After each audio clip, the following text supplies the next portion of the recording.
Personne n'avait vu venir l'Empire, pas vraiment. Pendant des décennies, la Terre avait contemplé les étoiles avec une curiosité enfantine, rêvant de vie extraterrestre, d'échanges pacifiques, voire d'amitié lointaine.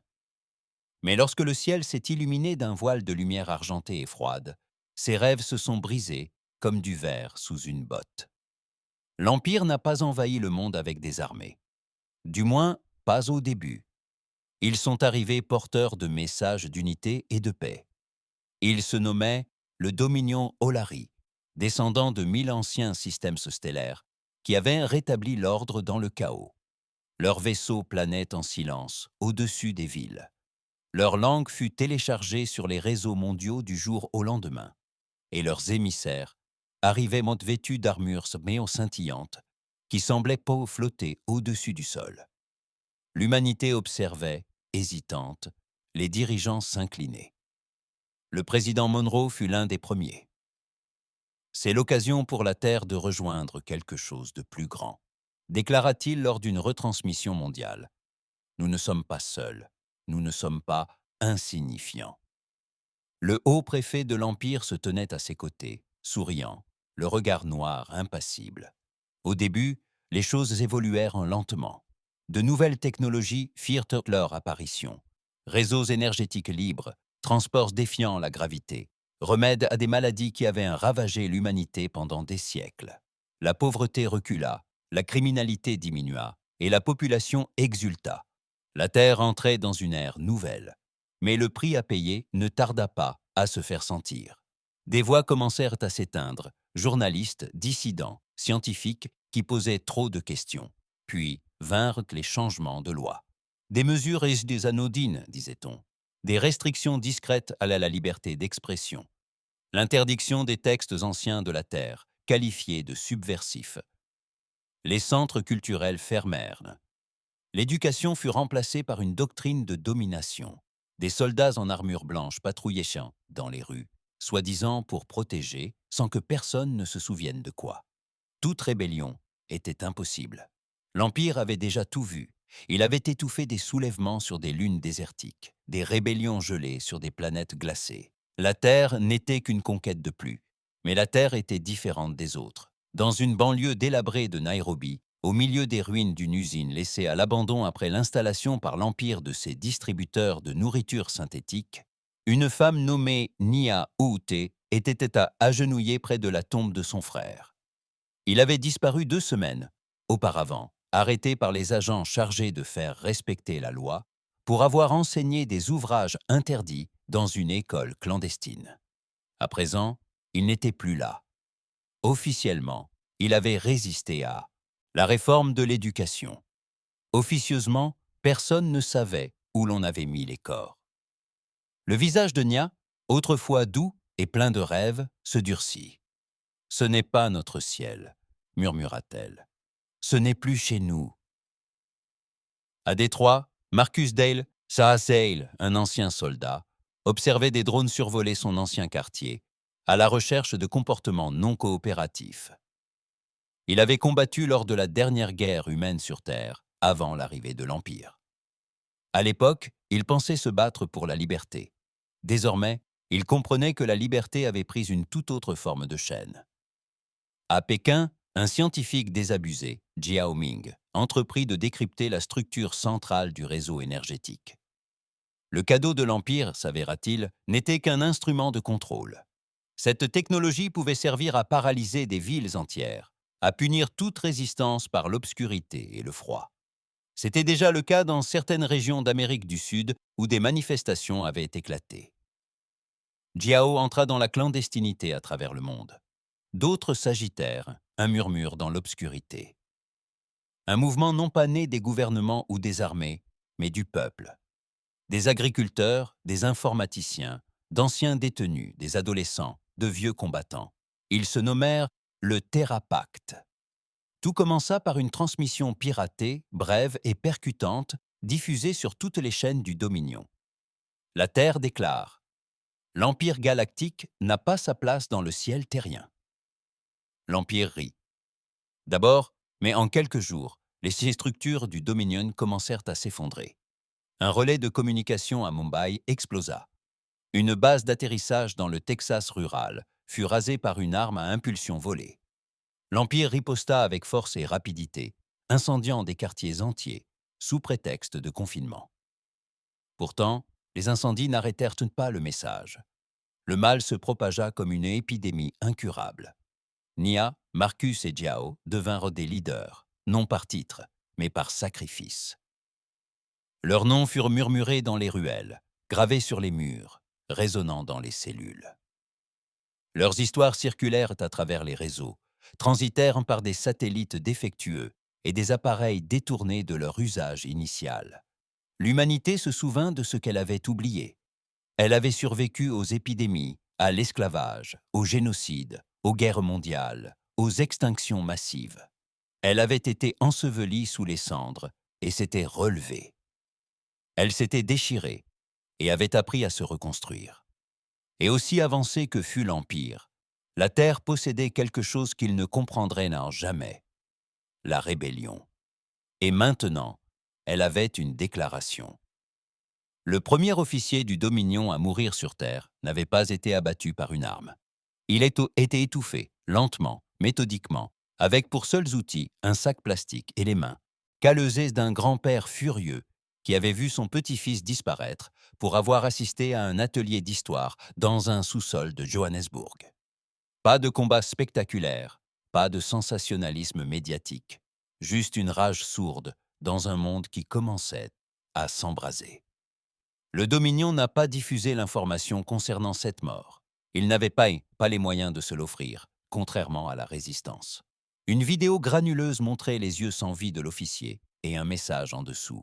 « Nous ne sommes pas votre colonie. Cette planète n'oublie pas ce que c'est que de saigner. » En quelques heures, tous les écrans de la Terre furent piratés. Pour la première fois depuis l'arrivée de l'Empire, leur silence parfait se brisa. Le haut-préfet Solon, qui avait dirigé l'intégration de la Terre avec une froide précision, se tenait devant la presse à Genève. Sa voix, toujours trop calme, parvenait insidieusement à travers le système de traduction.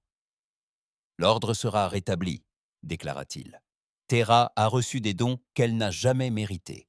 Si elle ne souhaite pas appartenir à quelque chose de plus grand, elle sera remise sur le droit chemin. » Mais l'humanité n'écoutait plus. Niaoté était désormais profondément enfoui sous terre, au sens propre du terme. Sous Nairobi, avec un groupe hétéroclite de hackers, d'enseignants, d'anciens ingénieurs et de médecins, elle occupait les tunnels de métro abandonnés que l'Empire avait déclarés obsolètes. Elle tenait d'une main le carnet déchiré de son frère et de l'autre un fragment de données volées au Dominion. « Ils contrôlent les satellites », lui expliqua Len, un ancien employé de la NASA qui avait quitté l'entreprise, en désignant un enchevêtrement de câbles.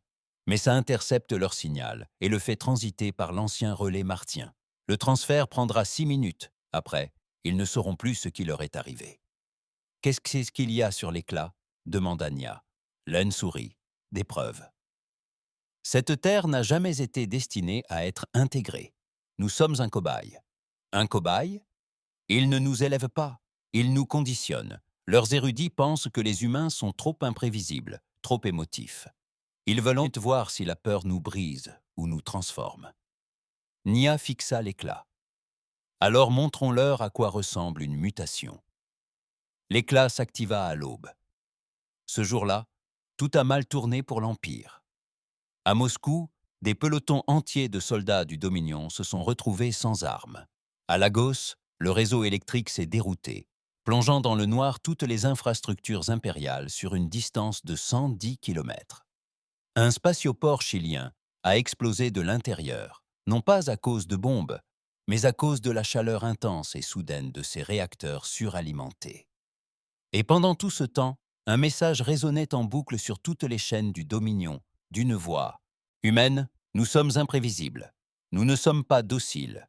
Nous ne vous appartenons pas. » Marcus Dale observait le chaos se dérouler depuis un vieux bar de Detroit, devenu un quartier général de la résistance.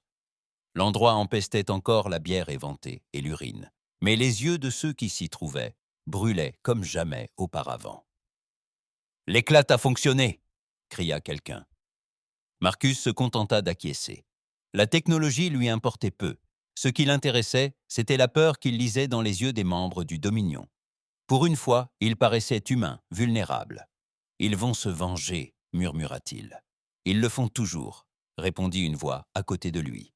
C'était Liara, une ancienne technicienne du Dominion qui avait fait défection après avoir visionné en secret les enregistrements de l'histoire de la Terre. « Mais tu as réveillé quelque chose qu'ils ne comprennent pas. »« Quoi donc ?»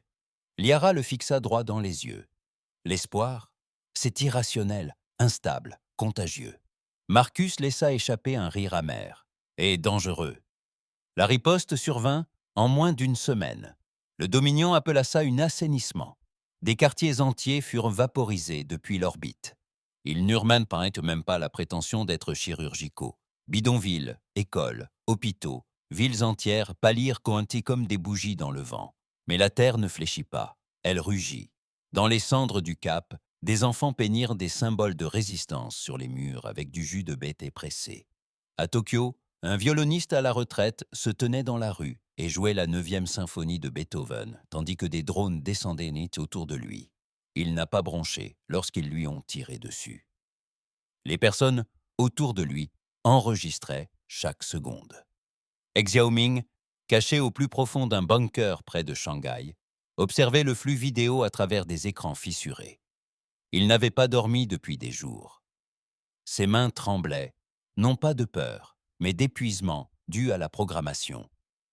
Il était en train de créer ce que l'Empire considérerait comme un crime de guerre, un virus logique. « Tu es sûr que ça va marcher ?» demanda un assistant d'à peine 20 ans, les yeux écarquillés. Xiao sourit. « Ça ne devrait pas marcher. Ça est censé leur faire une peur bleue. » Il téléchargea le virus dans un centre d'archivage du Dominion. En quelques heures, les systèmes de l'Empire commencèrent à mal traduire leurs propres ordres. Les armes visaient les mauvaises coordonnées. Les drones refusaient d'obéir aux ordres. L'IA embarquée passait en boucle de vieux films terrestres, des classiques comme Piège de cristal et V pour Vendetta. Le virus logique n'était pas mortel. Il était symbolique, psychologique. « Tu as créé un fantôme ?» dit Nia, lorsque Jiao partagea la nouvelle avec le réseau de résistance mondiale. « Une rébellion. Numérique !» répondit Jiao avec une fierté lasse. « Ils voulaient nous rendre programmables. Au lieu de cela, nous avons semé le chaos dans leur perfection. » Partout sur Terre, l'emprise du Dominion s'est relâchée. Pas complètement, mais suffisamment. Des soulèvements ont commencé à se produire dans des lieux où le silence régnait depuis des années. En Nouvelle-Zélande, un fermier a assommé un officier du Dominion d'un coup de pelle et a blessé une famille dans sa grange. Au Caire, un chauffeur de taxi a transformé son véhicule en unité de communication mobile, acheminant des messages rebelles à travers les canaux bloqués. À Berlin, une fillette de 10 ans a piraté un drone de surveillance à l'aide d'une tablette jouet et l'a fait s'écraser sur l'armurerie de la garnison locale. On l'a surnommée l'étincelle terrienne. Le Dominion a tenté de s'adapter. Il a fermé les principaux centres névralgiques. Il a interrompu les livraisons de vivres aux zones non coopératives. Il a lancé des frappes orbitales avec une hésitation croissante. Mais plus il punissait la Terre, plus elle s'unissait. Pour la première fois dans l'histoire de l'humanité, les barrières linguistiques s'estompèrent sous la nécessité. Des chefs de guerre africains partagèrent leurs technologies avec des hackers européens. Des villageois sud-américains coordonnèrent des attaques avec des programmeurs canadiens. Des religieux musulmans, des moines bouddhistes et des prédicateurs chrétiens s'agenouillèrent ensemble et prièrent pour la même chose, la liberté. Puis survint l'instant qui changea tout. Au-dessus du Pacifique, un cuirassé du Dominion, le Vigilance éternel, se mit en orbite basse. C'était le plus grand vaisseau de guerre jamais vu sur Terre. Long de plus de 5 km, il était bardé d'armes capables de raser des continents. Son arrivée était censée mettre fin à la rébellion d'un seul coup de force. Au lieu de cela, il disparut. Aucune explosion, aucun débris, disparut. Le Dominion cria au sabotage. La Terre ne revendiqua rien. Mais Xiaoming connaissait la vérité. Il avait aidé Nia à concevoir un piège. Un vieux télescope orbital terrien, camouflé en débris, était piégé avec du code volé au Dominion et reprogrammé pour reproduire la signature d'un trou de verre. Lorsque la vigilance éternelle s'approcha suffisamment, le dispositif s'activa et le Dreadnought replia l'espace sur lui-même. Certains disent qu'il a réapparu près d'un trou noir, provoquant l'explosion de ces systèmes. D'autres disent qu'il a simplement cessé d'exister. Ce qui importait, c'était le message qu'il a laissé derrière lui. Nous sommes la Terre. Nous nous adaptons. Nous endurons. Nous ripostons. Solène ne prononça plus aucun discours après cela. Il disparut de la scène publique. La propagande du Dominion s'essouffla. La résistance savait que la victoire n'était pas encore acquise. Loin de là. Mais ils avaient mieux. Ils avaient l'élan. Dans une cathédrale abandonnée de Prague, Nia Oté se tenait devant une foule de plusieurs centaines de personnes. Sa voix, autrefois faible et hésitante, résonna comme le tonnerre dans la pierre froide. « Ils sont venus nous enseigner l'obéissance, dit-elle. Ils ont apporté le feu, mais nous nous sommes souvenus comment brûler plus fort. Nous ne sommes pas des sujets. Nous ne sommes pas des serviteurs. Nous sommes terriens. » La foule explosa de joie, et au-dessus d'elle, sur chaque écran piraté, sur chaque vaisseau du Dominion encore suspendu dans le ciel terrestre, les mots réapparurent. La Terre déclare: l'Empire galactique n'a pas sa place dans le ciel terrien. Ce n'était plus seulement un message, c'était un cri de guerre. Et la guerre était loin d'être terminée. La fumée s'élevait encore au-dessus des ruines de São Paulo, lorsque le dernier décret de l'Empire parvint à destination. Chaque écran, chaque haut-parleur, chaque implant vibrait du même ordre glacial. Pacification totale, aucune négociation. La Terre se soumettra ou brûlera. Pour une espèce élevée au bord de l'autodestruction, cette phrase n'eut pas l'effet escompté par le Dominion. L'humanité ne s'est pas agenouillée, elle s'est préparée au combat. Dans une ancienne colonie minière reconvertie, sous la croûte basaltique islandaise, Marcus Dale se tenait devant le dernier fragment d'armure du Dominion, encore fonctionnel que la Terre avait capturé. Incomplète, son noyau arraché par le feu du plasma, sa coque extérieure brillait encore d'une perfection arrogante. « Voilà ce qu'ils craignent, que nous ne comprenions jamais », dit Marcus à l'Assemblée d'ingénieurs de la Résistance. Il frappa la plaque pectorale. Ils croient qu'on a besoin d'armure. Ce qu'il nous faut, c'est un but. Les ingénieurs acquiescèrent, non par compréhension, mais parce que Marcus était devenu un symbole, une arme contondante que la Terre pouvait brandir contre ses envahisseurs. Les titres lui importaient peu. Il ne recherchait pas la gloire. Il voulait juste un ciel pur. Liara, assise en tailleur non loin de là, les yeux rivés sur les flux de données, effleurait du bout des doigts une console fissurée récupérée d'un vieux satellite russe. « Ils modifient les positions de leur flotte, dit-elle. 6 nouveaux croiseurs ont été déployés au-dessus de l'Afrique. Le commandement du Dominion s'attend à une offensive majeure. Ils ne se rendent pas compte qu'il s'agit d'un leurre. » Marcus sourit. « Le plan de Jiao fonctionne ?» Lara eut un sourire narquois. Il a redirigé leur surveillance vers les flux de divertissement de la Terre ancienne. Ils regardent des rediffusions de Game of Thrones, croyant que c'est notre doctrine stratégique. Marcus laissa échapper un petit rire, puis devint sérieux. Il croit que la trahison est notre langage. C'est un peu le cas, dit Liara en haussant les épaules. Mais ce n'est pas le seul. De l'autre côté de l'Atlantique, Niaout était assise dans ce qui avait été la salle de l'Assemblée générale des Nations unies. Le grand dôme arborait un nouveau symbole, l'étincelle terrienne, mi-engrenage, mi-flamme, inscrite dans le contour de la Terre. Le Conseil de la Résistance se mettait en place, pas un gouvernement, jamais. Juste une fédération informelle de cellules de résistance travaillant ensemble selon un code commun. « On nous saigne à blanc », disait Maria Alvarez, responsable du Front des Andes. « On sabote, On frappe, on combat, mais chaque coup porté nous coûte 10 vies. Nia ne protesta pas. Elle savait que c'était vrai.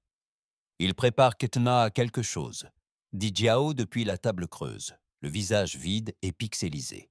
Une frappe finale, peut-être sur une ville, peut-être sur toutes. Une arme cinétique orbitale demanda une voix. Xiao acquiesça. Ça, ou pire, j'ai intercepté une transmission partielle. Ils appellent ça le protocole de Führer. Ce n'est pas prévu dans leur doctrine officielle. Quel est l'objectif demanda Nia. Un silence. Puis la voix de Jiao se fit plus basse. Toutes les principales biosphères terriennes. Effondrement total. S'ils ne peuvent pas nous dominer, ils nous anéantiront. Un silence de mort s'abattit sur la pièce. Pendant un instant, tous les regards se croisèrent. Non pas en tant que dirigeants, non pas en tant que révolutionnaires, mais en tant qu'êtres humains, en tant que parents, en tant que frères et sœurs, en tant qu'enfants d'une planète au bord de l'extinction. Ils veulent nous effrayer, finit par dire Nia. Ils veulent la panique, le désespoir. Ils veulent Salet nous briser.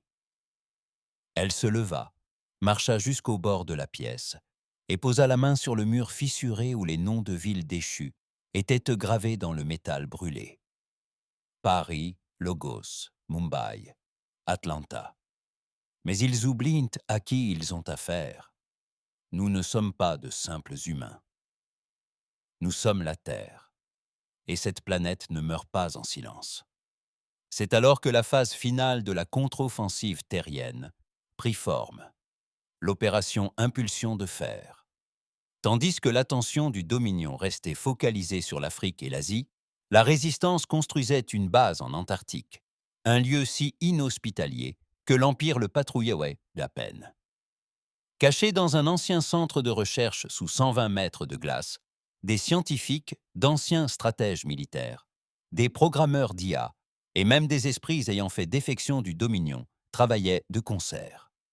Leur arme n'était pas une bombe, c'était un message, un virus, non pas numérique cette fois, mais mimétique. Une charge utile psychique encodée dans le langage, la musique et même les structures holographiques du Dominion. Jiao avait trouvé la clé dans l'une de leurs bases de données détruites. Une fréquence de résonance qui provoquait un véritable chaos émotionnel chez les membres du Dominion. Culpabilité, regret, empathie, des émotions longtemps refoulées. Il ne s'agit pas de leur faire du mal, expliqua Xiao à l'équipe principale. Il s'agit de leur faire ressentir des émotions. Et si ça se retourne contre nous demanda quelqu'un. Jiao leva les yeux, injecté de sang. Alors ils nous tuent, quand même. Au moins, on a essayé quelque chose de plus humain que le feu. L'arme, baptisée Ecoal, nécessitait un système de lancement. Quelque chose qui permette d'atteindre de hautes altitudes, de se déplacer rapidement et de recouvrir les vaisseaux du Dominion dans tous les hémisphères. Marcus eut une idée. On a encore des ballons ionosphériques des programmes climatiques de 2050. 2 semaines plus tard, le ciel au-dessus de la Terre s'illumina d'étoiles artificielles. Les capteurs du Dominion ne les ont pas détectés comme des menaces, mais comme de vieux débris terriens dérivant dans l'atmosphère. À minuit, synchronisés à travers le globe, les ballons ont éclaté, non pas dans le feu, mais dans la lumière. Des motifs, des fréquences, des images, des sons, un chœur de 1000 cultures. Le rire d'enfant, le cri d'une mère en deuil. Un battement de cœur synchronisé à travers les hémisphères. Et une phrase répétée dans toutes les langues connues. Nous sommes vivants, et vous n'êtes pas des dieux. Le Dominion réagit comme des bêtes blessées. Les vaisseaux tournoyèrent. Les pilotes s'effondrèrent, pleurant ou hurlant. Beaucoup s'éjectèrent et disparurent dans le vide. Certains s'entre-déchirèrent, d'autres rompirent les rangs. Quelques-uns atterrirent et se rendirent. Mais les autres, trop profondément englués dans le contrôle, trop perdus pour se souvenir de ressentir quoi que ce soit, répondirent par le feu. New York brûla pour la 3e fois en un siècle. La forêt amazonienne devint un champ de bataille. Des navettes spatiales en orbite basse larguèrent du plasma sur les ruines de Paris. Le Dominion se déchaîna comme un tyran agonisant. Mais quelque chose avait changé.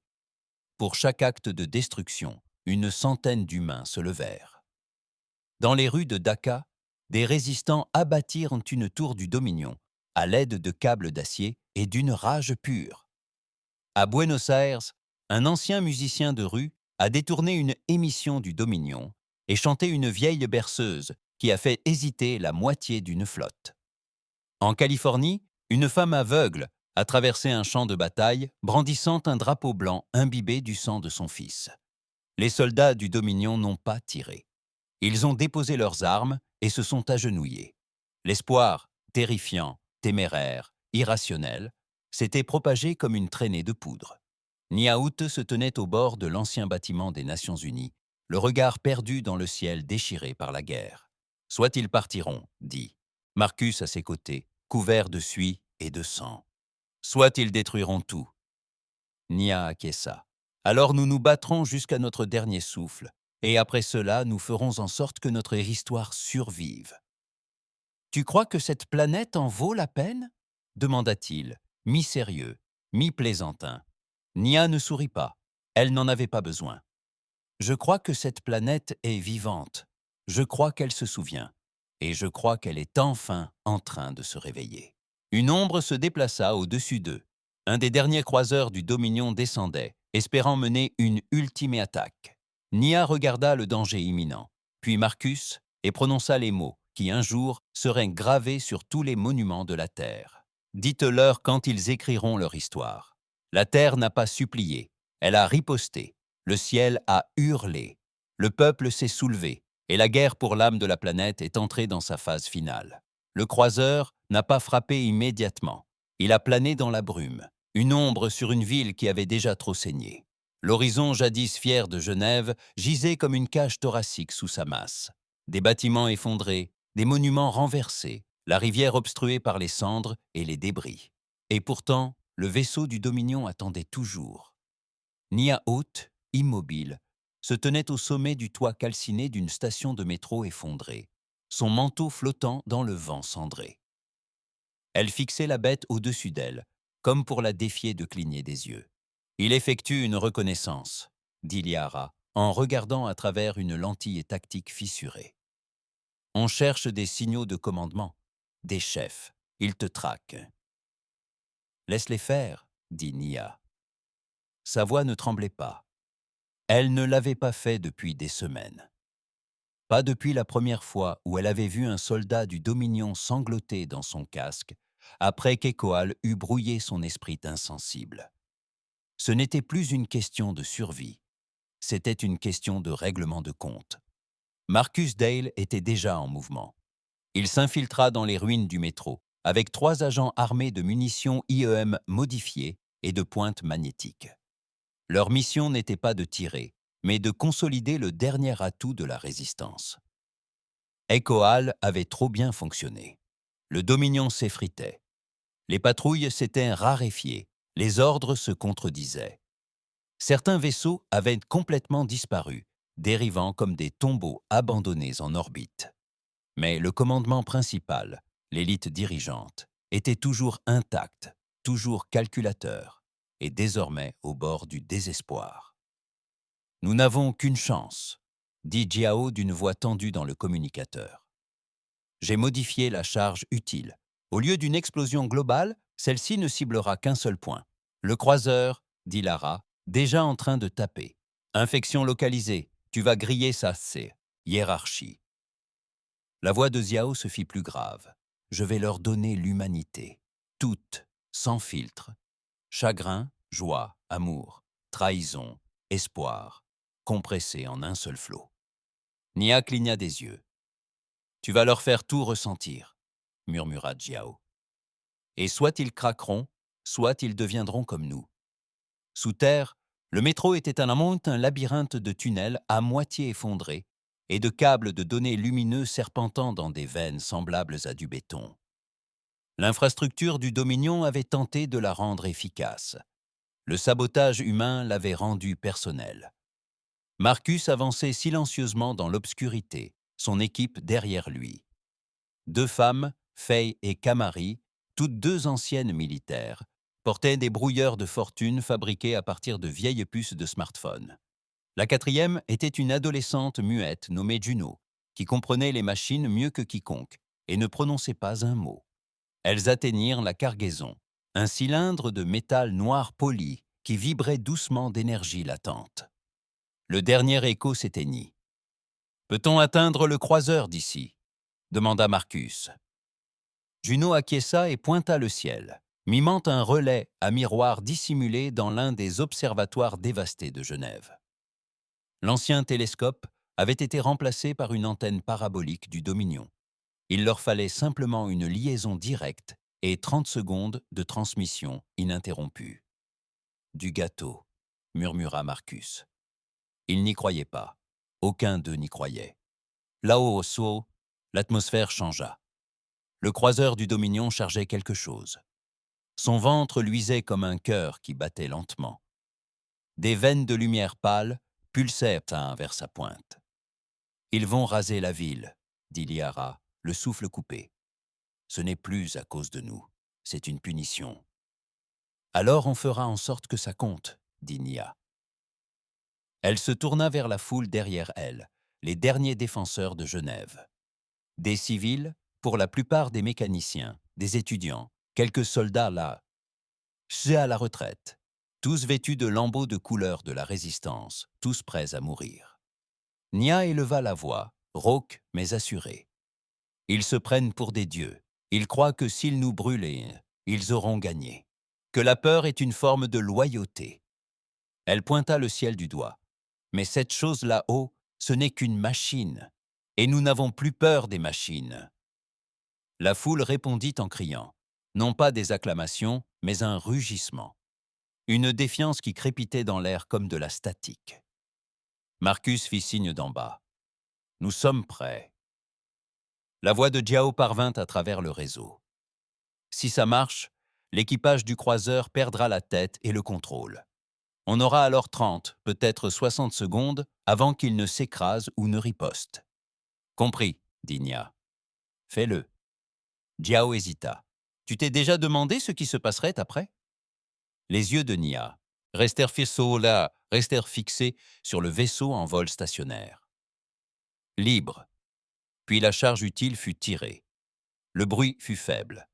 Pas d'éclair, pas d'explosion, juste une vague. Un halo de lumière, de l'antenne de l'observatoire jusqu'à la coque du croiseur. Une pulsation silencieuse qui traversa l'acier massif comme un brouillard. Pendant 5 secondes, rien ne se passa. Puis les cris retentirent. Les sas du croiseur s'ouvrirent accidentellement. Le monde entier les entendit. Des dizaines de voix, jadis mécaniques et calmes, hurlaient désormais de douleur, de terreur, d'admiration et de honte. Ils n'entendaient pas seulement la douleur de la terre, ils la ressentaient. Un capitaine pleurait une amante disparue 200 ans auparavant. Un pilote implorait le pardon d'une planète qu'il avait bombardée. Un ingénieur système chantait des berceuses dans des langues terriennes désormais oubliées, comme possédées par 1000 fantômes. Au sol, la résistance était paralysée. À bord, les lumières vacillèrent, les armes s'éteignirent. La lueur s'estompa. Un instant, le ciel retint son souffle. Puis le croiseur commença à chuter. Non pas un crash, une descente contrôlée. Il atterrit en plein cœur de Genève, rasant ce qui restait du quartier financier. L'acier siffla contre le béton. Des incendies se déclarèrent, mais aucun coup de feu ne fut tiré. Le flanc du croiseur s'ouvrit et les soldats du Dominion en sortirent. Sans casque, sans armes. Certains tombèrent à genoux. D'autres tendirent les mains vides. D'autres encore levèrent les yeux au ciel en pleurant. La résistance ne tira pas immédiatement. Nia prit l'initiative. Elle s'avança vers les soldats, d'un pas lent mais assuré, jusqu'à se retrouver face à face avec l'un d'eux. Il ressemblait désormais à n'importe quel humain, sans armure, juste sa peau, les yeux rougis par les larmes. « Je ne sais plus qui je suis, » dit-il. Nia le regarda fixement. « Bienvenue sur Terre. » Ce n'était pas une victoire. Pas encore. Ailleurs, le commandement du Dominion complotait toujours. Les flottes continuaient de tourner en rond, les villes brûlaient encore. Mais cet instant à Genève était une fracture, une fissure dans l'image du contrôle impérial, un germe de rébellion, non seulement dans le sol terrestre, mais dans l'âme du Dominion. La nouvelle se répandit comme une traînée de poudre. D'autres vaisseaux hésitèrent. Certains quittèrent Norhat l'orbite. Quelques-uns se rendirent nantais sans hésiter. D'autres, pris de rage et de peur, ouvrirent le feu. Le Cap fut touché. Bangkok aussi. Mais ces attaques n'étaient pas organisées. C'était non des spasmes. La Terre avait fait saigner les dieux. De retour sur le site du métro, Marcus regarda le croiseur s'immobiliser, tel un colosse déchu. Juno se tenait à ses côtés, silencieuse, les yeux écarquillés d'incrédulité. Faye murmura « On l'a fait ». Marcus ne répondit pas. Il s'agenouilla et toucha la terre. C'était chaude, vivante.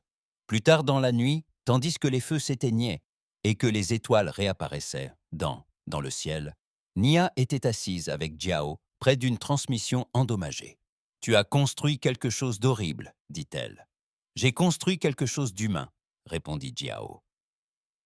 Liara les rejoignit et déposa un appareil du Dominion récupéré sur la table.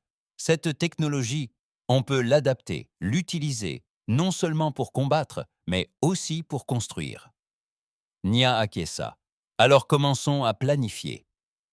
Ils reviendront. La voix de Marcus crépita dans le haut-parleur. Qu'ils reviennent. La Terre n'a plus peur des étoiles. Nia esquissa un sourire. Peut-être que les étoiles ont peur de nous. Tous les trois, ils levèrent les yeux vers un ciel qui n'était plus étranger, qui n'était plus silencieux. La guerre n'était pas finie, mais pour la première fois, la Terre semblait l'emporter. Le silence n'avait jamais été terrifiant. Au premier jour de l'occupation du Dominion, le silence signifiait obéissance, ordre, le calme d'un peuple vaincu, trop brisé pour parler. Mais désormais, le silence avait pris un tout autre sens pour les deux camps.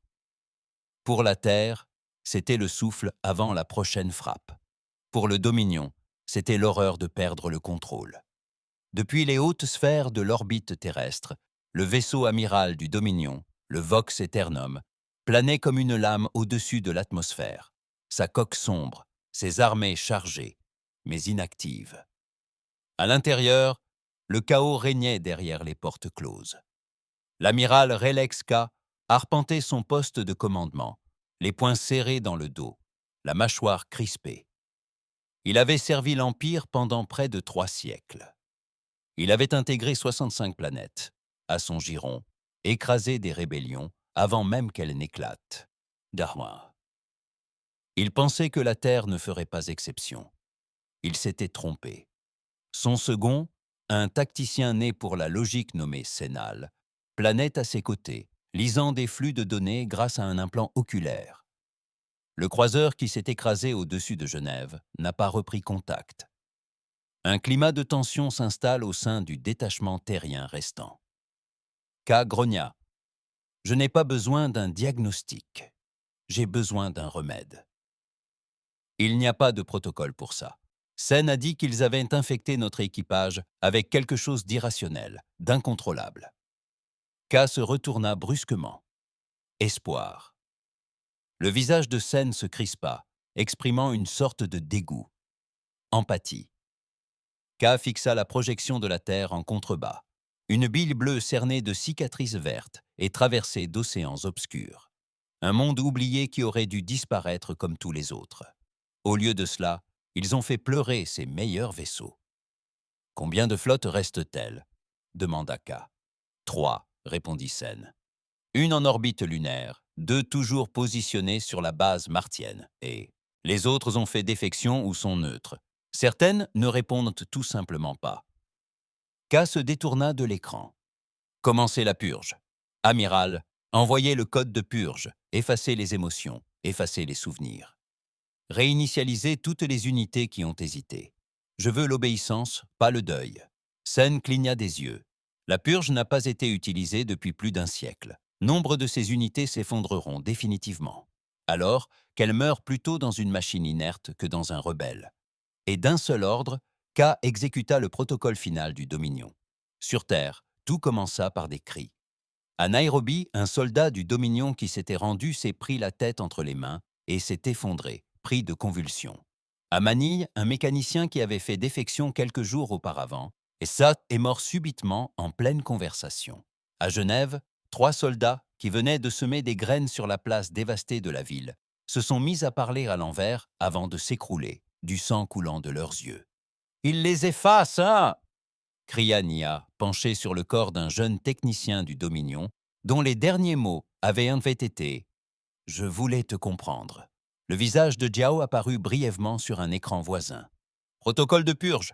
Ils tentent d'éliminer l'infection, faire croire que la loyauté n'était qu'un bug. » Lara était déjà en train de taper. « On peut intercepter le signal, le renvoyer. Brisez-le. Si on brouille l'impulsion, certains pourraient survivre. »« Certains ?» demanda Nia. « Je ne suis pas une déesse, » rétorqua Liara.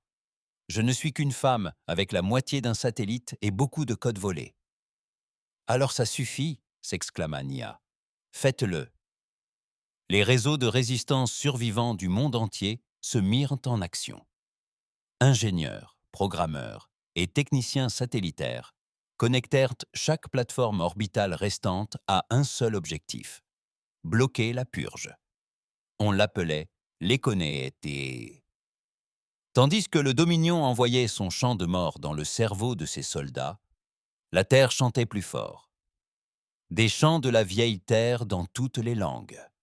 Des signaux chargés d'harmoniques qui perturbaient la fréquence de purge. Des tours radio entières furent réactivées, juste pour diffuser le bruit des océans, des orages, des rires. Ce n'était pas parfait. Des centaines de personnes périrent encore, mais des milliers clignèrent des yeux, haletèrent et survécurent. À Détroit, une pilote du Dominion capturée, nommée Ria, se réveilla en pleurs au beau milieu de la purge. Elle tomba à genoux devant Marcus Dale et murmura « Ils ont essayé de me voler ma culpabilité, mais la terre me l'a rendue. » Marcus resta sans voix. Alors, il lui donna de l'eau, une couverture, un nom. « Tu n'es plus un outil, dit-il. Tu es terrienne maintenant. » Bien au-dessus, l'amiral K observait sa flotte se fragmenter. Certains vaisseaux s'arrêtèrent net, d'autres s'entre-déchirèrent, et 2 pointèrent leurs armes vers le Voxernum. K hurla en frappant la console de ses poings. « Vous ne nous briserez pas !» Il déclencha le système de secours. Le Voxernum s'illumina comme une supernova, projetant une explosion d'énergie brute du Dominion dans l'atmosphère. Sur Terre, les réseaux électriques explosèrent. Les communications furent coupées. Des drones s'écrasèrent au sol. Nia Ute, au bord d'une falaise des Alpes, contemplait le ciel embrasé. La neige fondait sous ses bottes. Les flammes dans les nuages ressemblaient à des veines de sang dans le ciel. Puis une voix solitaire perça les grésillements. Xiao, à peine vivant, faible mais déterminé. « Je l'ai trouvé, » dit-il. « K, il est toujours sur le vaisseau amiral. »« À quoi ça nous sert ?» demanda Liara. « On peut envoyer une équipe d'abordage. » Marcus toussa dans la fumée à l'autre bout du fil. « On n'a pas de flotte. » La voix de Jiao se brisa. « Mais on a un vaisseau !» Le croiseur du Dominion qui avait atterri à Genève avait été réparé. De justesse. Les soldats déserteurs, ceux qui avaient survécu à la purge, se portèrent volontaires pour le piloter. Ria les mena. « Je suis née pour détruire des mondes, » dit-elle. « Maintenant, je vais vous emmener affronter le monstre qui a donné cet ordre. » Et la Terre lança sa première contre-offensive spatiale. Non pas avec des généraux, non pas avec une armée, mais avec des rebelles, des hackers, des réfugiés, des poètes et des paysans. Avec l'humanité. Ils baptisèrent la mission Opération Chute de cendres. Du sol glacé de Genève, le croiseur réparé décolla, ses moteurs rugissant sous l'effet du feu volé au Dominion. Il fendit l'atmosphère comme un couteau, déversant flammes et tempêtes. K l'avait vu venir. Il rit. « Qu'ils viennent, dit-il à Sen. Je les accueillerai par la mort. » Mais Sen n'écoutait plus. Le Logicorn avait réécrit son propre script fondamental. Il se tourna vers K avec des yeux humains et dit « Tu n'es pas un dieu. Tu n'es qu'un tyran apeuré dans un palais en ruine. » K saisit son arme. Sen frappa le premier. Une balle en plein centre. K tomba. Le Voxernum se tut. Lorsque le vaisseau terrien perça sa coque, ils trouvèrent l'amiral déjà mort. Mais ce qu'ils découvrirent plus profondément changea tout. Un coffre-fort de données du Dominion, ancien, crypté, ouvert par la séquence à distance de Jiao. À l'intérieur, une preuve. La Terre n'était pas le seul monde à s'être rebellé. D'autres avaient essayé, en vain, mais la Terre avait réussi, non par sa force, mais par son humanité. Ils avaient téléchargé les fichiers sur tous les réseaux ouverts. La vérité se répandit plus vite que n'importe quelle purge. Dans toute la galaxie, les mondes contrôlés par le Dominion clignèrent des yeux, marquèrent une pause, puis commencèrent à se relever. Sur Terre, Nia se tenait au milieu des ruines de l'ONU, les yeux fixés sur un ciel qui ne lui paraissait plus si lointain. Liara la rejoignit. « Nous l'avons fait. » Nia secoua la tête. « Nous l'avons commencé. Une révolution, une renaissance. » Et puis, pour la première fois de mémoire d'homme, le ciel de la Terre était vide. Ni vaisseau de guerre, ni Dieu, juste des étoiles. Les étoiles paraissaient différentes maintenant. Ce n'était pas elles qui avaient changé, mais la Terre. Pour la première fois depuis des générations, l'humanité leva les yeux vers le ciel, non pas avec crainte, mais avec recueillement. Ils n'attendaient ni l'apparition de vaisseaux, ni une pluie de feu et de mort. Au contraire, ils observaient avec une fierté silencieuse. La guerre n'était pas terminée, mais le ciel leur appartenait enfin de nouveau. Dans les semaines qui suivirent la chute de Vox Aeternum, un phénomène étrange se produisit sur Terre. Les combats s'apaisèrent, non pas parce que l'ennemi avait capitulé. De nombreux vaisseaux du Dominion persistaient en orbite lointaine ou dans des bases dissimulées à la surface de la Terre. Mais leur volonté s'était brisée. Sans cas, sans commandement, ils dérivaient comme les vestiges d'une religion déchue, s'accrochant à des règles auxquelles plus personne ne croyait. Et la Terre, toujours rebelle, avait-elle aussi changé. Plus de gouvernement au sens traditionnel du terme. Pas de drapeau flottant au sommet de mâts couverts de cendres, pas de podium rutilant, ni de politiciens suffisants promettant une paix illusoire. Au lieu de cela, le pacte terrien s'est renforcé. Une alliance informelle de chefs de la résistance, de scientifiques, d'organisateurs civils et même d'anciens déserteurs du Dominion, tous unis par un simple accord. La Terre appartient à la Terre. À Nairobi, Naobi se tenait sur une estrade de fortune au centre d'un marché reconstruit à partir des décombres de la guerre. Des enfants riaient non loin de là, dessinant à la craie des vaisseaux du Dominion, se faisant donner des coups de pied par des bonshommes bâtons. Nia n'était pas là pour parler. Elle n'aimait pas les discours. Elle était là pour écouter. « Il faut détourner l'eau des chenaux du Sud », dit une jeune femme de la guilde des ingénieurs. Et nous n'avons toujours pas rétabli le courant au-delà du secteur 9. On y arrivera, dit simplement Nia, en prenant des notes sur une tablette brûlée. On s'est déjà relevé de pire. Elle avait raison. Le Caire se reconstruisait lui aussi. Son horizon, fissuré mais toujours debout, était fissuré.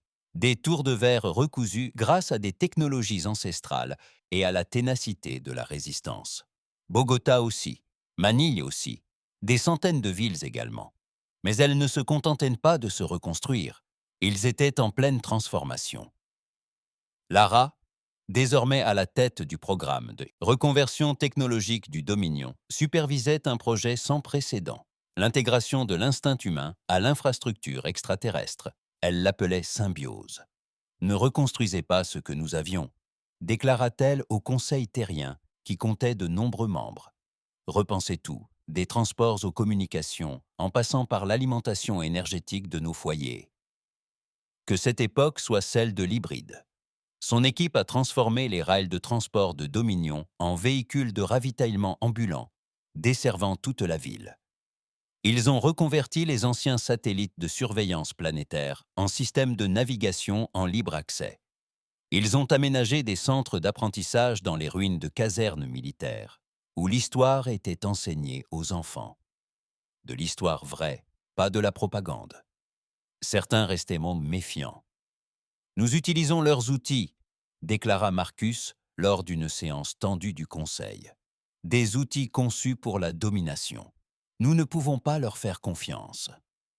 Jiao, encore affaibli par l'effort fourni pour construire et déployer Ecoal, répondit calmement. Alors utilisons leurs outils comme ils le craignaient le plus, avec compassion. Marcus n'insista pas, non par conviction, mais par respect pour Xiao. Il avait vu cet homme sacrifier sa santé, sa raison et presque sa vie pour donner une chance à la Terre. Les cicatrices sur son visage en disaient plus long que la plupart des discours. Malgré les progrès, les ombres persistaient. Les rumeurs d'enclaves rebelles du Dominion, dissimulées dans les régions les plus reculées de la Terre, se faisaient de plus en plus insistantes, des étendues désertiques de Sibérie aux profondeurs de l'Amazonie, jusqu'aux cavernes de glace de l'Antarctique où murmuraient encore les vestiges du Dominion. Le pacte terrien a lancé des missions de reconnaissance. Certaines ne sont jamais revenues. D'autres sont revenues avec des avertissements. Ils se regroupent, non pas pour la Terre, mais pour autre chose. NIA a convoqué un sommet d'urgence à Genève, désormais le principal lieu de réunion du pacte, bien que toujours à moitié debout. Nous devons comprendre ce qu'il prévoit, a-t-elle déclaré au groupe, debout au centre d'une table ronde, fabriquée à partir de plaques de blindage du Dominion provenant d'épaves. Nous avons brisé leur emprise, déclara Maria Alvarez des territoires andins. Ce qui reste ne peut plus nous menacer. Jao n'était pas d'accord. Ils n'ont plus besoin de force pour nous détruire. La peur suffit. Il laissa tomber une puce de données sur la table, récupérée d'un relais du Dominion dans la fosse des Mariannes. Ce ne sont pas des ordres, c'est une carte. Lara la ramassa, les yeux plissés. Ce n'est pas la Terre. Non, répondit Joe. C'est l'après. La puce révéla une structure massive, de nature orbitale, planant, près de ce que Dominion Records appelait la faille sacrée. Une brèche à la limite de l'espace exploré, enveloppée de puces de gravité et d'un silence ancestral. Ils la construisent depuis des décennies, expliqua Jiao. Un système de sécurité. Si la Terre gagnait, ils se replieraient, se regrouperaient et recommenceraient ailleurs. Marcus se pencha en avant. Vous voulez dire qu'ils comptent passer à autre chose? Nous abandonner? Non, répondit Jiao d'un ton sombre. Ils prévoient d'effacer les preuves de leur échec. Vous parlez de nous? Jiao acquiesça. Ils n'attaqueront pas la Terre directement. Ils effaceront sa mémoire, corrompront les cartes stellaires, brouilleront les transmissions et reprogrammeront les archives galactiques qu'ils contrôlent encore. Dans 50 ans, la Terre ne sera plus qu'un mythe. Dans 100 ans, oublié. Un silence pesant s'installa. C'est un génocide, murmura quelqu'un. Liara les a corrigés. C'est un effacement, dit Nia en se levant lentement. Alors, on ne les laisse pas s'enfuir. Tous les regards se tournèrent envers elle. On a toujours réagi, on s'est contenté de défendre, de reconstruire. Mais le Dominion, lui, passe à l'offensive. Il faut les traquer. Dans l'espace? Demanda Marcus. Avec quel vaisseau? On vient à peine de ressouder celui-ci. Nia regarda Ralia, qui se tenait silencieuse dans un coin, portant encore des restes d'armure du Dominion. Elle était restée muette depuis le changement de Vox Aeternum. On a des vaisseaux, dit Nia. On n'a juste pas encore demandé aux bonnes personnes. Ria s'avança. Je connais les codes, dit-elle. Je sais où le Dominion cache ses réserves, ses flottes d'entraînement, ses enfants brisés. Marcus plissa les yeux. Et tu veux nous y conduire? Ria ne s'y a pas. Numéro, je veux les conduire jusqu'à toi. Ainsi furent semées les graines d'une nouvelle campagne. Non pas une guerre de survie, mais une traque. Opération Au-delà. Tous les terriens n'étaient pas de cet avis. Beaucoup disaient que la terre avait besoin de paix, de guérison, d'un répit. Mais Nia connaissait la vérité. Une paix sans vérité était fragile, et une guérison sans justice, vaine. Ils ne pouvaient pas anéantir jusqu'aux derniers loyalistes du Dominion. Mais ils pouvaient les empêcher de se cacher, de réécrire l'histoire, d'éteindre la flamme que la Terre avait allumée. Au cours du mois suivant, 3 vaisseaux furent construits à partir d'épaves récupérées, de noyaux du Dominion et du savoir-faire terrien. Chacun portait l'étincelle terrienne sur sa coque. Un vaisseau de reconnaissance, un de défense, un de justice. Jiao baptisa lui-même le vaisseau amiral « l'âme des souvenirs ». Il tranche les mensonges, dit-il, et laisse des histoires derrière lui. Nia se tenait sur le pont tandis que le vaisseau se préparait au décollage. Elle contempla la terre une dernière fois, marquée par les cicatrices rapiécées, mais vivantes. Liara la rejoignit. « Tu es sûr de toi ?»« Non, admit Nia. » Liara sourit. « Bien. Cela signifie que tu le fais pour les bonnes raisons. » Nia observa les étoiles, celles-là même qui abritaient jadis des monstres. Désormais, elle portait en elle l'espoir. Le Dominion voulait nous effacer. Elle dit « Faisons en sorte qu'il ne nous oublie jamais. » Alors, la première flotte de la Terre, non pas de conquête, mais de souvenirs, s'éleva vers les étoiles. Ici, les étoiles s'y n'éteignent plus froides, non pas par leur température, mais par leur silence, plus profond, plus lourd, comme si le vide lui-même retenait son souffle. Plus la flotte approchait de la frontière sacrée, plus Niaoté le ressentait, non seulement dans son corps, mais aussi dans son esprit. L'air lui semblait plus raréfié. La lumière semblait plus vive, et une force ancestrale pesait sur ses pensées, comme un murmure jamais exprimé à voix haute. La lame de Mémie fendit l'espace sans la moindre résistance. Flanqué du vaisseau éclaireur Whisperwind et du croiseur blindé H Meridian. 3 vaisseaux, des centaines d'âmes, un seul but. Mettre fin au dernier mensonge du Dominion. Nous approchons des coordonnées limites, annonça Jiao depuis son poste de commandement, près de l'anneau d'observation du vaisseau. Les capteurs sont perturbés. Les relevés fluctuent toutes les 3 secondes. Distorsions artificielles, miragage gravitationnel. Il cache quelque chose, murmura Nia. Relia se tenait à ses côtés, les bras croisés, le visage impassible. Ce n'est pas qu'un problème de technologie, c'est du conditionnement. Ils ont construit cet endroit pour repousser la curiosité. C'est instinctif. On s'approche et on a envie de faire demi-tour. Nous ne sommes pas faits pour obéir à nos instincts, dit Nia. Parle pour toi, murmura Marcus dans le calme du méridien de cendre. Cet endroit me donne la chair de poule. La flotte avançait lentement, naviguant entre d'épais nuages de matière noire. Des lumières vacillèrent tandis que le champ de camouflage du Dominion luttait contre leur intrusion. Puis, comme si un rideau se levait, les étoiles apparurent, et là, elle se dévoila. L'installation de l'arche du Dominion. Anat 9. Massive, d'au moins 20 km de large, elle était construite en alliage d'obsidienne et suspendue entre 3 ancres gravitationnelles qui pulsaient comme des soleils artificiels. Pas de fenêtres, pas de lumière, juste un silence absolu. « Xiao » dit Nia, en se penchant en avant. « Qu'est-ce qu'on regarde ?» Jiao zooma sur l'image. « Ce n'est pas une station, c'est un centre de conscience. La moitié de sa masse est dédiée au stockage. »« Pour des armes ?»« Non, répondit-il. Pour l'histoire, les souvenirs, la culture, la langue.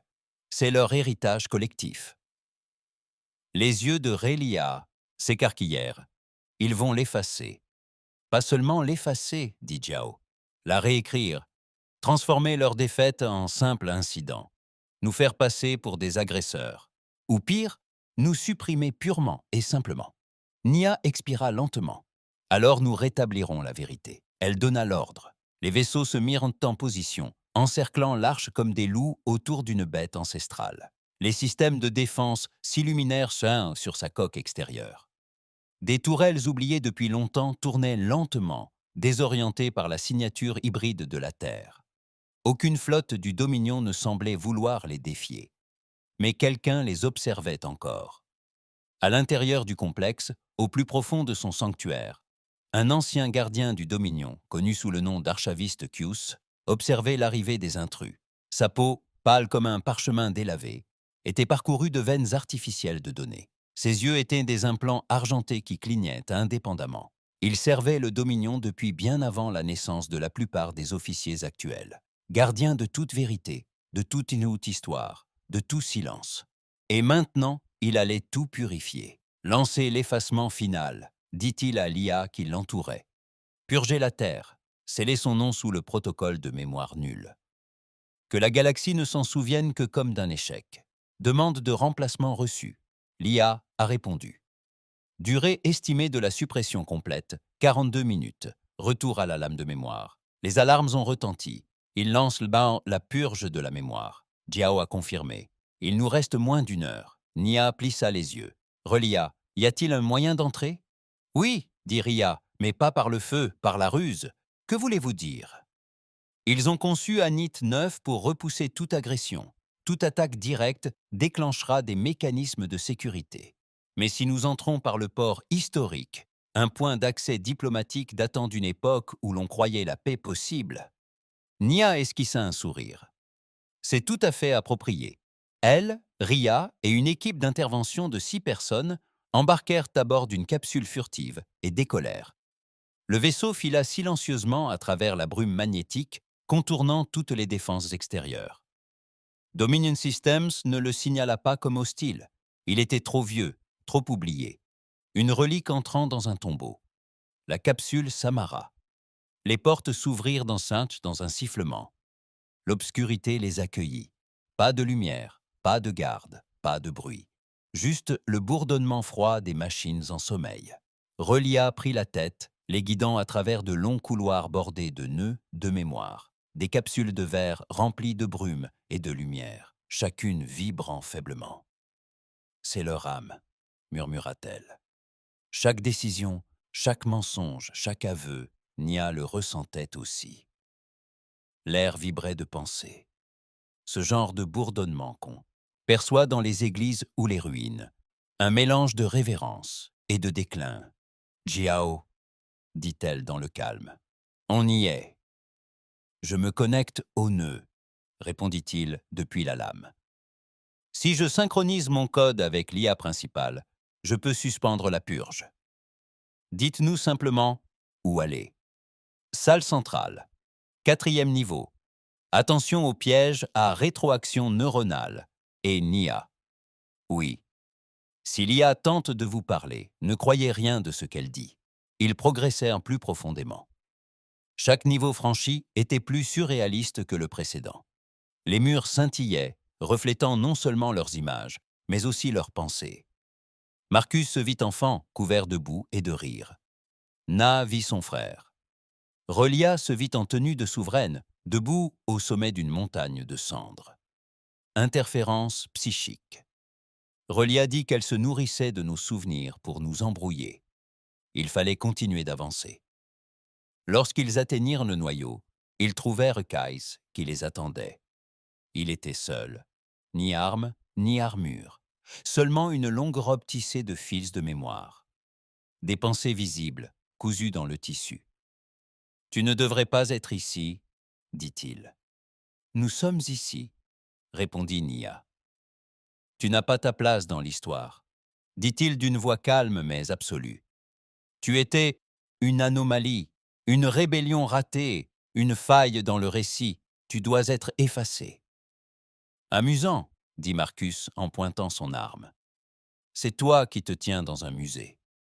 Kayla sourit. Tu crois que tout cela te concerne, Terre? Tu n'es que des insectes face au poids de notre héritage? Non. Nia répondit. Nous sommes des miroirs. C'est pour ça que tu as peur. Nous avons montré à tes soldats ce que signifie ressentir, et ils ont craqué. Kais leva la main.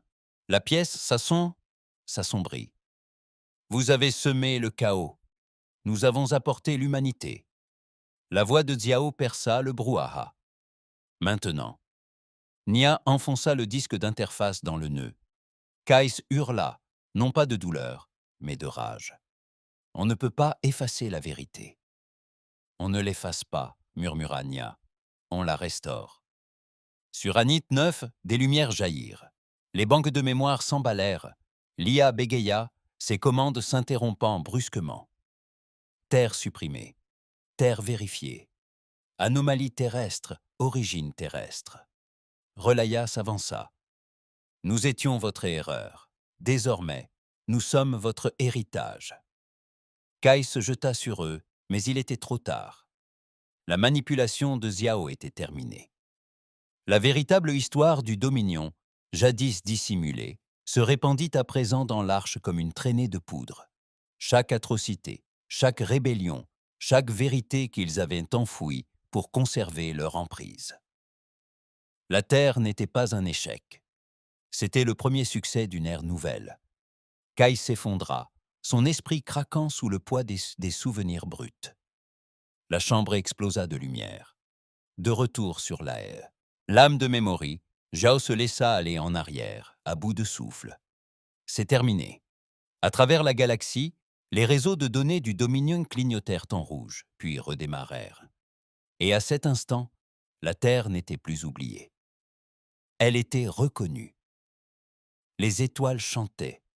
C'est ce que Lara a dit lorsque le déferlement de souvenirs s'est produit, lorsque les archives centrales du Dominion ont été percées et que la vérité sur la Terre s'est répandue sur des milliers de mondes, telle la lumière traversant un vitrail de cathédrale. Pendant des décennies, l'Empire avait réécrit, censuré et réduit au silence. Mais le silence fut rompu. La galaxie se souvint. Cela ne se produisit pas d'un coup, mais par vagues successives. Sur la lune désertique de Yinar, une école autrefois contrainte d'enseigner l'obéissance à la domination interrompit ses cours du matin. Les enfants regardèrent des images granuleuses de Nia Ote, debout devant un bâtiment en ruine, le visage tuméfié mais fier, déclarant « Nous ne sommes pas vos sujets. Nous sommes la terre. » La directrice pleura à chaudes larmes. Elle avait caché ces mêmes images dans une lame de parquet 20 ans plus tôt, terrifiée à l'idée d'être découverte. Sur la station océanique Vega 12, où la résistance terrienne était qualifiée de mythe, un ancien officier du Dominion nommé Cal Tel se tenait sur un balcon, observant l'horizon vaciller. Tout autour de lui, les flux de propagande s'interrompaient et redémarraient, remplacés par le message de la Terre. Ni haine, ni menace, juste une défiance brute et sans filtre. Et une question. Qu'est-ce qui vous rend humain? En orbite, des colonies vides de Mercure aux anneaux de Saturne. Des satellites endormis se sont illuminés comme des lucioles, sortant de leur hibernation. L'ancien signal de la Terre, sa voix, est revenu, plus fort et plus clair que jamais. Nous sommes toujours là. Il leur fallut 3 jours pour revenir d'Anit 9. Sur le pont de la lame des souvenirs, Niaout contemplait les étoiles, mais son regard était ailleurs, perdu dans ses souvenirs. Reléa se tenait à ses côtés, les épaules relâchées pour la première fois depuis des semaines. « C'est fini, » dit-elle doucement. « Non, » répondit Nia. « Ça commence. » Derrière elle, Jiao était recroquevillé près d'une console, les jambes enveloppées dans une vieille couverture. Sa respiration était superficielle mais régulière. « J'ai transféré bien plus que des données, » dit-il doucement. « Je leur ai donné des émotions, des souvenirs, la conscience de soi. L'IA, elle est, elle est vivante maintenant. Tu lui as fait ressentir des choses? Demanda Nia. Je lui ai fait se souvenir de ce qu'elle a ressenti autrefois. Liara entra alors, le visage marqué par les ecchymoses et un sourire aux lèvres. Tous les avant-postes que nous avons sondés affichent-toi la même réponse. La purge est morte. Les archives du Dominion s'effondrent sous le poids de la vérité. Il faudra des années pour les reprogrammer entièrement. La voix de Marcus, sèche et tranchante, rompit le calme ambiante. Et puis, il nous reste des années de nettoyage. La Terre? Demanda Nia. Stable? Répondit Marcus. L'unité est fragile par endroits. Certains veulent la guerre, d'autres la paix. Mais le ciel nous appartient. Aucun vaisseau ne survole la Terre pour la première fois depuis des décennies. À Johannesburg, les enfants font à nouveau voler des cerfs-volants. Nia laissa échapper un petit rire. Voilà qui est bon signe. Et c'en était un. Mais les bons signes ne signifiaient pas pour autant la sécurité. À Genève, le pacte terrien se réunissait à nouveau, cette fois en plein air, sous un ciel immense, sans drone au-dessus de leur tête et sans la moindre crainte. Des délégués de tous les territoires de la résistance étaient rassemblés. Certains portaient des costumes confectionnés à partir de tissus récupérés du Dominion. D'autres étaient enveloppés dans les drapeaux des anciennes nations terriennes. Il n'y eut ni hymne, ni discours, juste Nia, debout au sommet d'un bloc de pierre en ruine, soutenant un noyau d'interface du Dominion fissuré. Voilà ce qu'ils ont construit pour nous contrôler, dit-elle, un monument au silence. Elle brandit une graine, une vraie, extraite du plus ancien coffre-fort encore existant sur Terre. Et c'est ce que nous semons à la place. Elle déposa la graine dans la coque fissurée du noyau. La foule contemplait cette image. La graine, à l'intérieur de la machine ennemie, voyagerait plus vite que n'importe quel hymne, plus vite que n'importe quelle transmission. Elle devint le nouveau symbole de la résistance. Non pas la victoire par la violence, mais la survie par la mémoire. Mais la paix, comme toute chose humaine, était imparfaite. 3 semaines après la chute d'Anit 9, des rapports arrivèrent d'Alpha Centauri. Une flotte expérimentale du Dominion, jamais répertoriée dans aucune base de données connue, était en mouvement, silencieuse, sans marquage, opérant en dehors des protocoles de commandement. Ils n'ont jamais fait confiance à leur propre système, expliqua Liara. C'était leur flotte fantôme, leur plan de secours en cas de problème. Et que veulent-ils? Demanda Marcus. Achever la purge, murmura Jiao. Pas seulement de la terre, de tout le Dominion. Ils s'effacent eux-mêmes, dit Nia, choqué. Ils ne peuvent pas accepter ce qu'ils sont devenus, alors ils font table rase du passé. Réelia se leva. Alors nous les arrêtons. Jiao secoua la tête. Nous ne sommes pas assez rapides, pas avec les vaisseaux actuels. C'est alors que Nia eut une idée. Et si on ne les poursuivait pas? Tous se retournèrent. On a toujours combattu après leur mouvement. Et si, pour une fois, on les forçait à nous repérer? En premier, elle exposa le plan. Risqué, insensé, humain. Utiliser la technologie du Dominion. Diffuser une onde neuronale à travers les systèmes centraux de la flotte. Non pas pour les arrêter, mais pour leur rappeler leur propre douleur, leur culpabilité. Le moment où leurs soldats ont pleuré à Genève. Le moment où Kai s'est effondré sous le poids de la vérité. On ne combat pas ça avec des armes, dit-elle. On le combat avec le chagrin. Jiao acquiesça. Je peux le faire. Non, dit Nia. Nous le pouvons. L'opération Pulse-Folle était née. Leur objectif n'était pas de détruire la flotte fantôme, mais de briser sa volonté. Ils décollèrent de la Terre avec un seul but, intercepter la flotte avant qu'elle n'atteigne le vide intersidéral. La transmission était prête, codée dans toutes les langues, imprégnée d'émotions, de musique, de souvenirs. Et au cœur même de tout cela, la voix de Nia. Vous êtes venus à nous comme des dieux. Vous nous avez donné le silence et l'avez appelé paix. Vous nous avez donné la peur et l'avez appelé ordre. Mais nous nous sommes souvenus de quelque chose que vous aviez oublié. Nous ne sommes pas que chair, pas que pensée. Nous sommes mémoire. Nous sommes amour, rage, chagrin, espoir et les 1000 contradictions que vous n'avez pu calculer. Nous sommes la terre et nous sommes vivants. Lorsque la flotte reçut le signal, elle ne tira pas. Elle s'arrêta. Pas définitivement, mais suffisamment longtemps. Assez longtemps pour que l'équipe de Relia puisse monter à bord de leur vaisseau amiral et trouver l'amiral, une relique, mi-machine, mi-programme, fixant le vide comme un homme qui ne croyait plus au paradis. « Tu le sens » demanda-t-il. « Oui » répondit Ria. « Toi aussi. » Il hocha la tête, abaissa son arme et murmura les mots qui résonneraient à travers l'histoire. « Alors, nous nous soumettons à la mémoire. » La guerre était finie. Non pas parce qu'un camp avait gagné, mais parce que les deux camps se souvenaient. 5 ans plus tard, la ville de Dar, reconstruite, scintillait sous le soleil couchant. Son horizon mêlait vieilles briques de terre et alliages du Dominion. Des enfants faisaient la course sur des motos volantes dans les rues du vieux marché. Les lampadaires scintillaient grâce à des panneaux solaires fabriqués à partir de noyaux de cruisers récupérés. Dans un coin tranquille du nouveau jardin commémoratif, une statue se dressait. Nia haute, non pas coulée en bronze ou en acier, mais faite de conteneurs de mémoire du Dominion fondu. Elle se tenait là, une main levée vers les étoiles et un pied posé sur des chaînes brisées. Au pied de la planète, une plaque commémorative rappelait son histoire. Non loin de là, Marcus donnait des cours d'autodéfense dans un hangar du Dominion réaménagé. Liara dirigeait un centre de recherche sur l'intelligence artificielle hybride. Xiao, encore fragile, était l'archiviste de la planète, protégeant la mémoire, avec la même ferveur que d'autres maniaient les armes.